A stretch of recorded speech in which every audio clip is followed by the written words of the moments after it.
والتطبيع.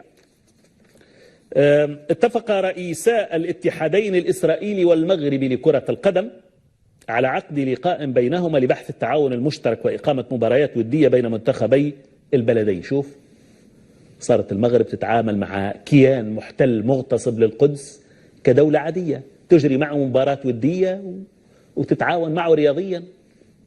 ويتشدق بعض الساسة العرب يقول لك لا نطبع ولكن نحافظ على مواقفنا تجاه فلسطين والقدس.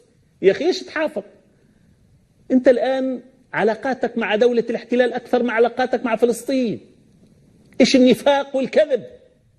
من يطبع قد باع القضية بثمن بخس، لا تصدقوه ولو وضع يده على القرآن. اللي طبع انتهت علاقته مع القضية، يكذب، لا تصدقوه أبدا. قال لك لا نحن والله نطبع مضطرين لكن مواقفنا من القضية ثابتة، ويجري مباريات ودية مع المحتل ودولة عادية وما إلى ذلك. إقامة مباريات ودية قال لك بين منتخبات البلدين، جاء ذلك في بيان الاتحاد الإسرائيلي ونظيره المغربي. وذكر البيان أن فوزي لقجع افتتح حديثه قائلا، وهو المغربي، قال أرحب بهذه المحادثة التي كنا ننتظرها منذ سنوات. شوف التملق لدولة محتلة.